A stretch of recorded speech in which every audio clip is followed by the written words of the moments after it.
Hello. Hi, everybody. Hello, coaches. Hi, aspiring authors, and hi, inspirational people who are willing to share their work, share their story, and really make a difference in the lives of the people that you serve. So, this is Project Let's Make Winters Warm. Hey, Christian, welcome. And let's get your book written because it's the winter of showing up. And today is day 15, which means for the last 15 days straight in a row, I have been doing a Facebook Live every single day, sharing with you one tip or one strategy or one mindset or a hack about how you can write your book more and more effortlessly. So, hey, Amanda, so nice to see you here. So today, I want to touch upon something which the world has kind of exploited, right? And everyone says, start with why. And, you ask, but how the hell, how can I start with why? What do you mean start with why? How? So, you see that tendency, we always tend to go to the how. But if we miss if we miss the why, Hi Ravi Chandra. If we miss the why, what happens is we miss people's attention, because if they don't know why we are talking, or if we can't give them a purpose strong enough or attractive enough, something to hook them early on, they will not listen. And if you can read the code behind my words, right now what I'm doing is exactly that.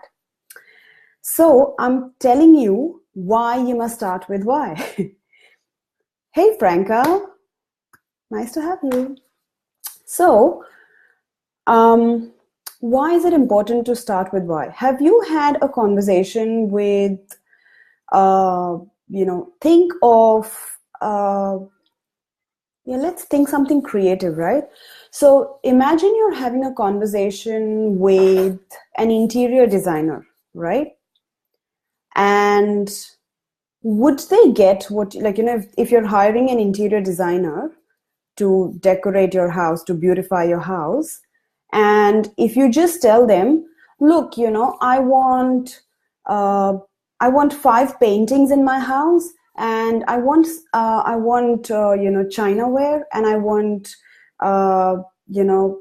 whatever, if you just give them specifications which are very doing things, or if you talk about stuff and don't tell them the bigger picture as to why you want something, they're not able to understand you, and they're not going to be able to deliver to you, right?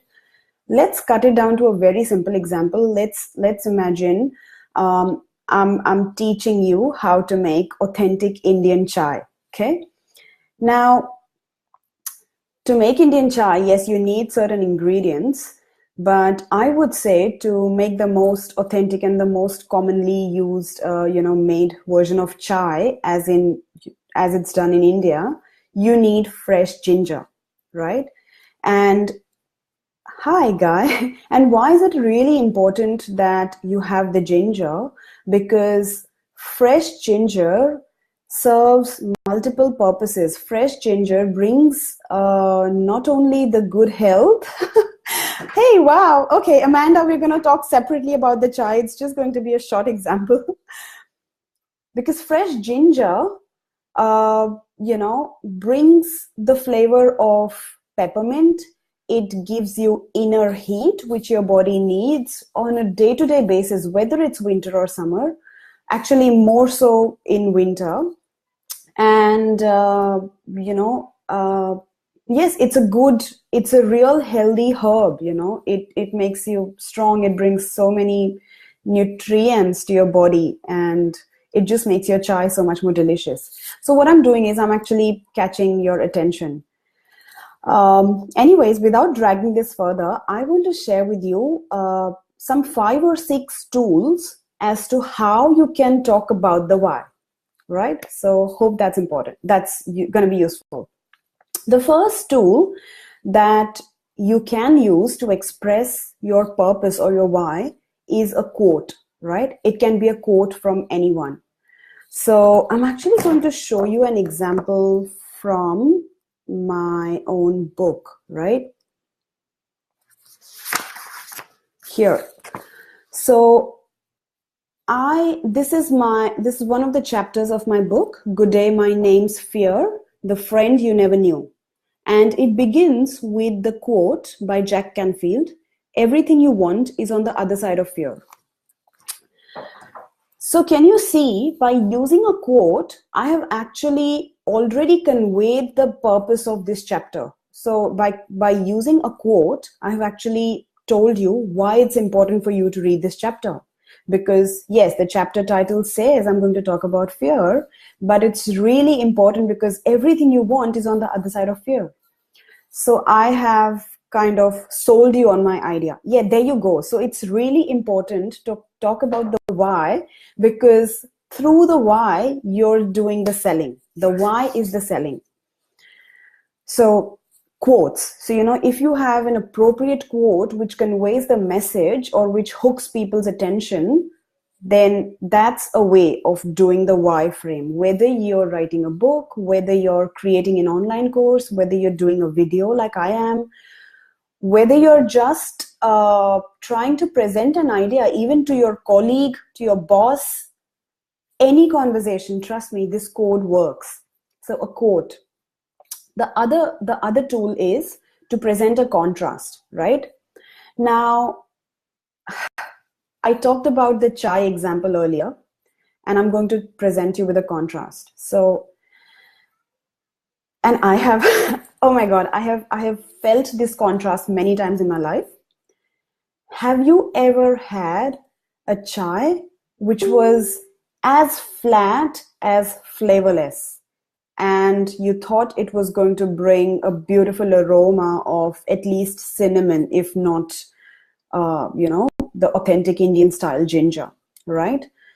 Do you remember a time when you were really kind of tired and exhausted and you really wanted a great upliftment of mood? You wanted to really refresh yourself and you felt even more heavy and drab after drinking that cup of chai. Okay, so what I'm doing is I'm taking you to a place of pain, right? Because if I want to sell you on the benefits of ginger, then if I say, hey, you know what, ginger's awesome, ginger's awesome, ginger's awesome, you're not going to be easily convinced. But if I tell you, do you remember that yucky experience? And then you're going to listen to me and you're going to say, okay, wow, like I really remember that yucky experience. Tell me how to not have it again. So now I'll listen to you.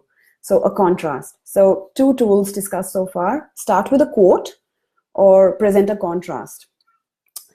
Another one is, pretty similar to contrast. So instead of presenting the pain or the downside of not following the steps. So if I'm teaching you how to make the best chai in 3 steps, before I even start teaching you what's required and how to do it, I will say, do you remember all those times you wanted to be refreshed and you felt really depressed even more afterwards? That's gonna make you listen to me. So the third tool is talking about benefits. So instead of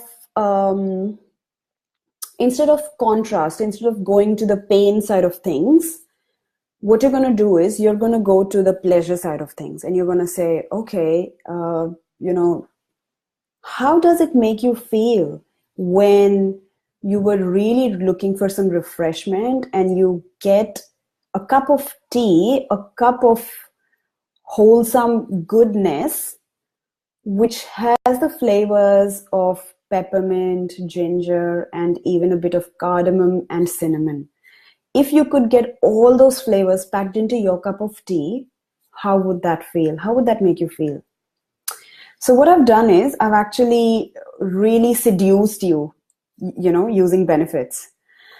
Hey, who's watching with me? Please, give me some comments. Let's have a chat. I'll keep going anyways. The fourth tool is using a metaphor. So I can't think of a example right on the spot. I'm totally gone blank. That's okay. Hey, Angela, thanks for joining. Yes, so a fourth example is to use a metaphor. So metaphorically convey the benefits of the benefits of something that you're trying, of the idea that you're trying to sell. So imagine if you were a business coach and you were pitching in, if you were talking to a client or presenting some of your strategies, and you would say, are you done with feeling like being on that hamster wheel day in and day out of your business? And is it time to sail your ship forward? So what you're doing through this is metaphorically creating an experience in your who's driving your car? Love it, Amanda, thanks. Who's driving your car? So who's driving your car? Of course, this can be a metaphor when to kind of propel someone into action, to tell them to take responsibility. So metaphor. The fifth tool is story. So I'm going to just have a go at it. And for a lot of you who know me, I was on a caravan with my husband and my baby for the last almost all of 2017. And during those 10 months, I've experienced a lot of ups and downs emotionally.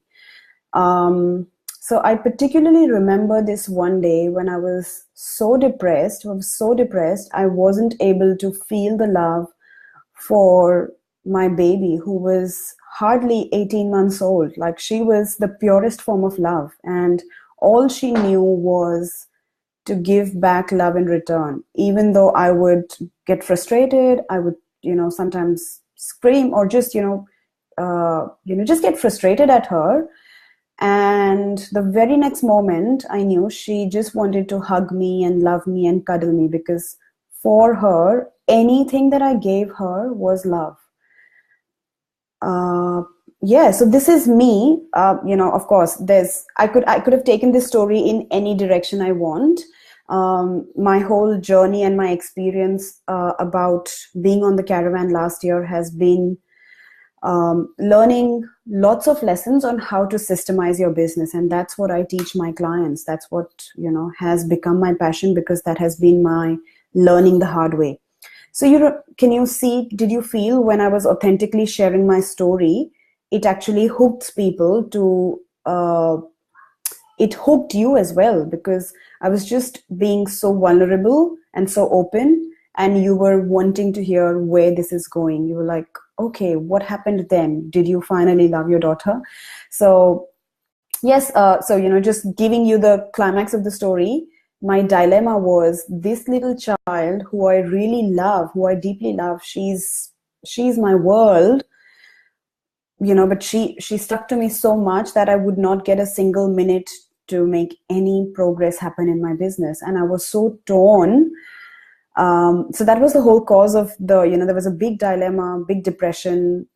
Anyways, now it's all good. We are settled in a home and we're just making big things happen on both fronts, baby and business. So I've learned a lot of lessons. So that's the story bit. And the most important, really, really tangible, measurable thing. It's 9 o'clock. Yeah. Thanks, Siri. So the really tangible tool is use of statistics. So when you are trying to convey to someone the importance and the truth and the validity of your idea, nothing like presenting statistics. I was just in a conversation with one of my clients yesterday, whose book we were mapping out. We were just blueprinting her book. And we were researching, that there's at least 80 to 90% of marriages which have become complacent in the area of love and intimacy. Did you know that? And okay, so these statistics are not true. I just made up a number. But really, I think it could be 80 to 90% of marriages are complacent. Like there's no real, what can I say? There's no real intimacy, attraction. It's just taking each other for granted. It just becomes, one dragging relationship. Or there's love, but there's a lot less love than it used to be in dating days, right? So when I present such a painful statistic, it doesn't have to be painful, but yes, a lot of times statistics actually grab your attention in the, by creating pain. Now, one proven statistic is that 80% of the world's population, 80% of the people on the planet have a secret desire to write a book. But do you know how many actually only get it done? It's just 10%. So 10% out of those 80%, which means eight out of every 100 actually get their book written. So that's somewhere, and the question always is, are you going to be amongst the 8% or the 100%, right? Are you going to be the one, criticizing yourself, blaming yourself, or not feeling good enough and not putting your story out there because it's not perfect and it never will be? Or are you the one who's going to trust that you have value to add to the community and make some difference? So that's it, guys. I'm just going to quickly summarize the 6 tools which actually add solid, massive weightage to your why frame in anything that you're saying, doing, talking, thinking, right? Benefits, contrast. So basically, benefits, which is the positive side of things, contrast, which is the negative side of things. Use a quote. You can use a metaphor. You can start with a story, or you can use statistics. And, whatever it is that you're doing, you can present, you can use a combination. You can use one or multiple of these tools. So I see 3 of you are here with me. Thanks, guys, for hanging around. This has been a bit of, one of my longer lives, but I've decided that when I have good value to share, I'm not just going to hurry into things and not just going to compress my message and just talk too fast because I want to keep the video small. I really trust that, some things which need to be said elaborately. Hey, Amanda, I'm so glad. Thank you. Yeah. So Amanda, by the way, for the next 3 days, we're going to touch upon the other elements. So today we've done the how. For the next 3 days, we're going to do the what. Sorry, we did the why. Tomorrow we're going to do the what, then how, and then the what if. So we're going to do this in length. It's like a masterclass over 4 days. So trust you're getting value, guys. At the end of the video, I'm going to post the link to join my group where all my fellow aspiring authors hang around, and we're learning about book writing every day, and I'm helping my clients. If you'd like to join the group, it's a free community and we'd love to have you in there. If you are ready to write your book, then just private message me and we can just have a 60-minute exploration call at no cost. Oh, Amanda, I can't promise the time. Actually, today I'm a bit late, but I usually do it during the day, like 3 or 3:30. If you would like, I'll tag you at the end of each of those posts and you can catch up with them whenever you get the chance. All right, guys. So I'm going to post the link to the community. Feel free to join our group. And yes, if you're ready to write your book, or if you are sitting on the fence, I talk about this every single day. If you're sitting on the fence, I would love to have a complimentary 60-minute conversation with you where, Rohit, you're here. I didn't notice. So Rohit says, don't forget fennel in tea. Yes, that brings a great flavor as well. Thanks, Rohit. Right, guys. Interrupted for, I don't know, the nth time, but if you're ready, I'm waiting for you, right? We are going ahead. June is one of the most phenomenal months. It's end of financial year. We are doing special offers. if you are ready and if you'd like to grow your business to, to 6 figures and more, then let's do this. Just private message me and I'll take care of you. Take care. Bye-bye. Oopsie.